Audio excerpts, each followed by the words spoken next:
Hey guys, well the last couple of weeks we've been painting with Wal Mart paint and we're going to do that again today. I found another rattle can of a different color for a base coat. So I went ahead and took a lure, put a base coat on it yesterday, give it plenty of time to dry. Today we're going to go back over the workbench, we're going to take our Wal Mart paints, we're going to paint another lure. Stick with me. Alright guys, here we go. So you can see I've already got the base on. And remember, a few weeks ago I did one. I used Rust-Oleum like a chrome finish. Well, I knew there was also a gold. So I bought some Rust-Oleum metallic in a gold finish. There's also a copper. I saw a copper when I was there, but I like the gold. Even when I'm doing stuff like chatterbaits, I'm making my own. Bluegill is probably our main forage fish around here for bass.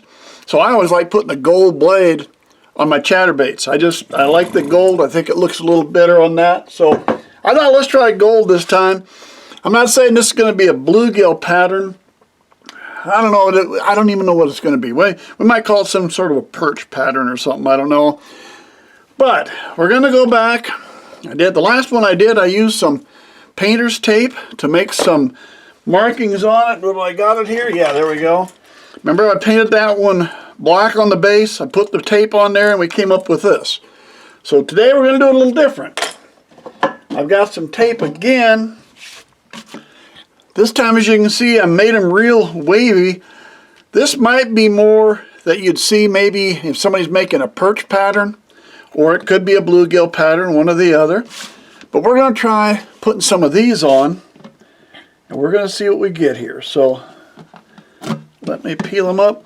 I made them wide because once we paint, the only gold's going to show through is going to be where these are. So I tried to make them plenty wide so I don't lose too much of the gold. And like I said, I don't know, we're just playing around here with stuff, seeing what we end up with. So we'll put, how about 3 on each side? I made 6 of them. So we might as well see if we can put 3 on like that. Alright, there's 3. And like I did the last time, let me just flip it over.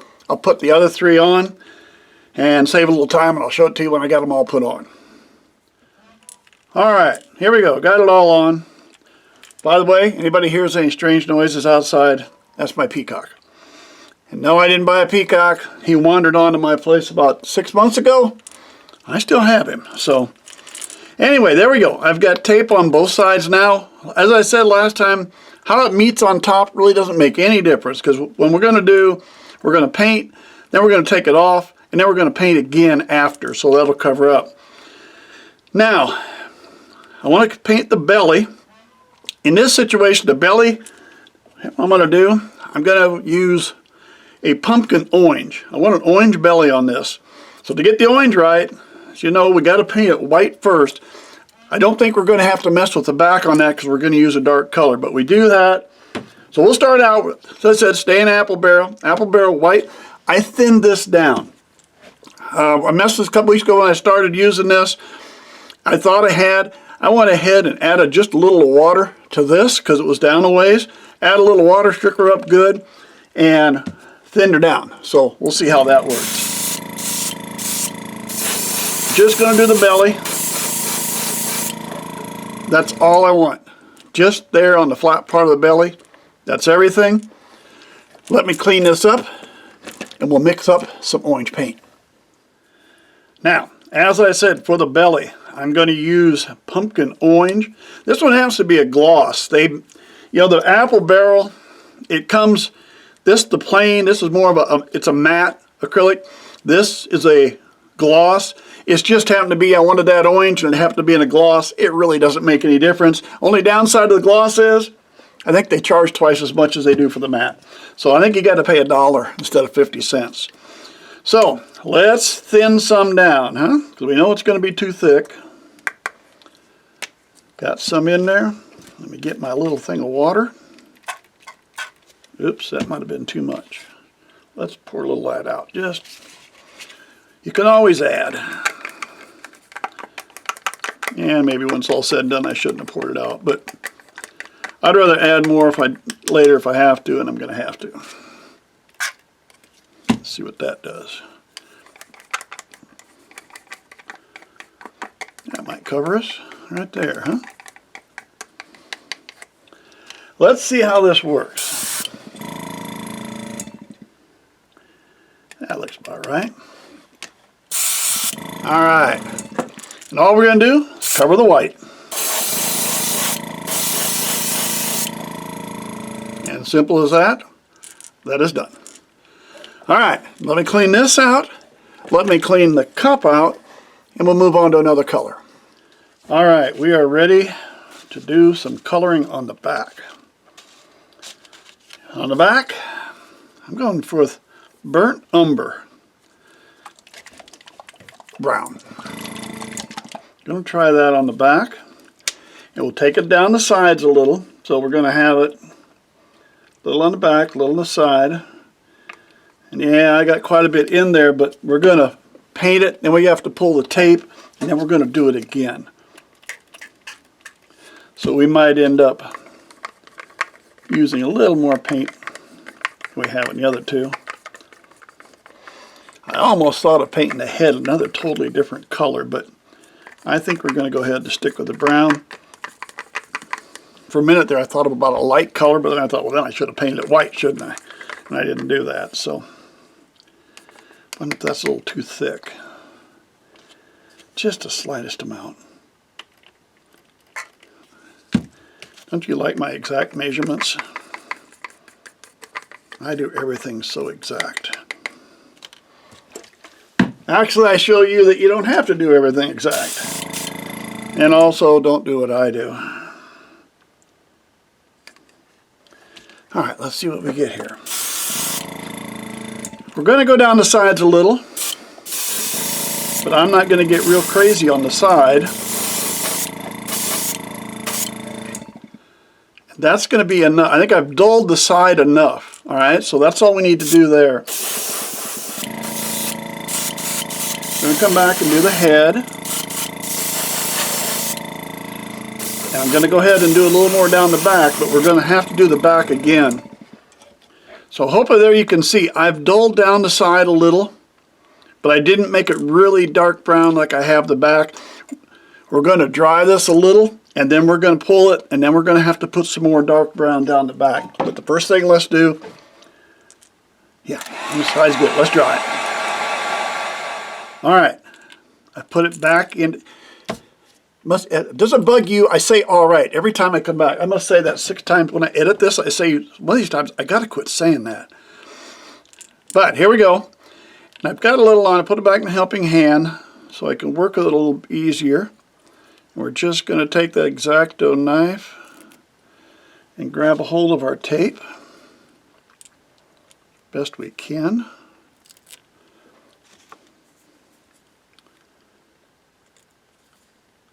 I do have to admit, the nice thing of these rattle cans I've been using, you don't have much problem with the tape sticking to the paint. I haven't had that problem yet, so that is nice. Okay, let me get the next one here. Oh, had a hold of it and missed it.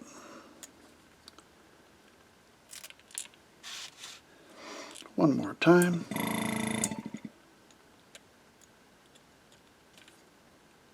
Grip on that. There, we got it.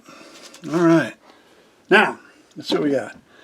There you can see, this is what I was looking for. I muted the gold down, but I didn't make it total chocolate brown like it's going to be on the back. That's kind of what I was looking, and that's why you can't, by doing the dark, you can't paint the white, because if I would have done the white and then the dark, I would have lost this effect. That works on the bottom, but by using a dark color I can do this. Now, we still need to take care of that. So let's come back. Got some paint left in here. Let's go right down the middle of the back.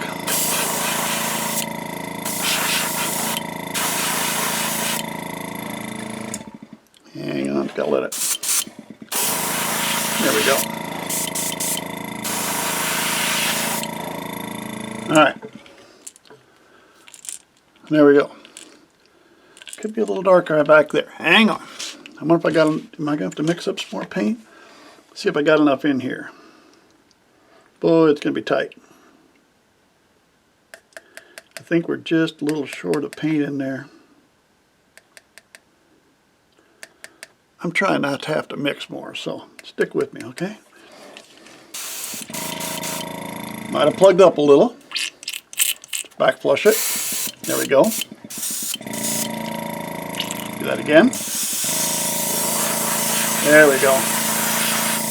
Wasn't so much out of paint, it was plugged.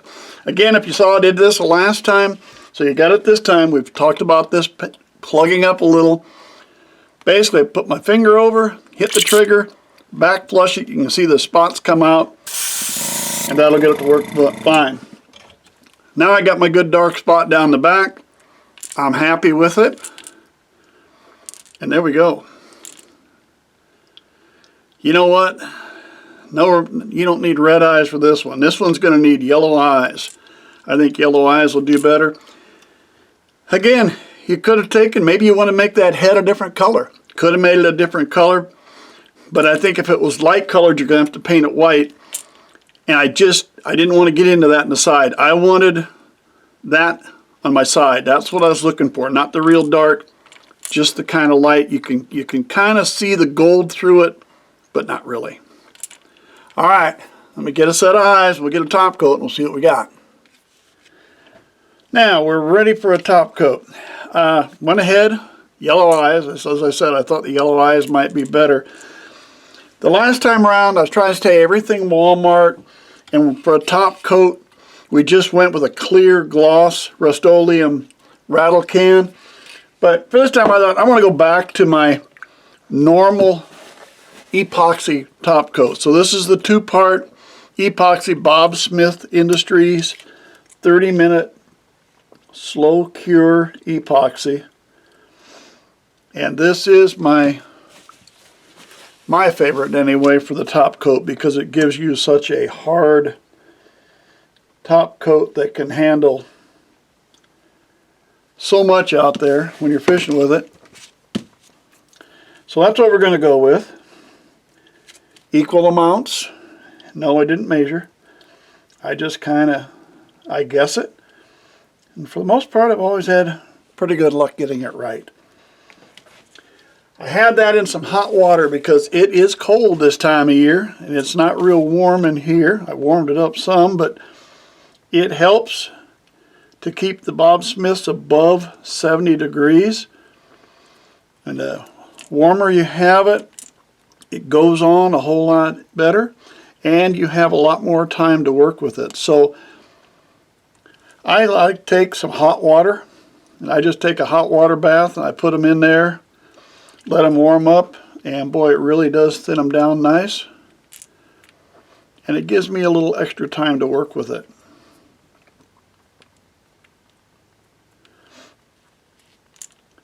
Main thing is just take your time, get a coating all over.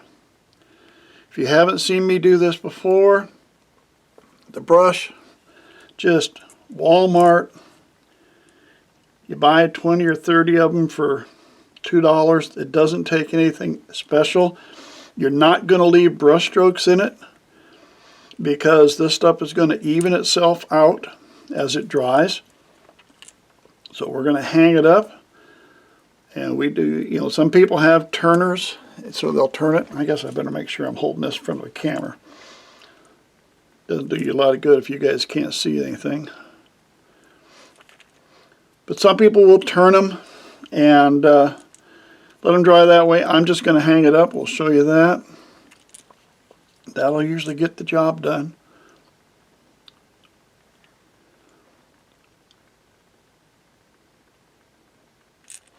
And as I said, brush strokes, you won't have to worry. Everything when you hang it up, it just evens itself out. There we go. Should have it. Now let's take a look down. Now see, there's a spot I missed right there. Well, I didn't miss it, but it's just not as well covered.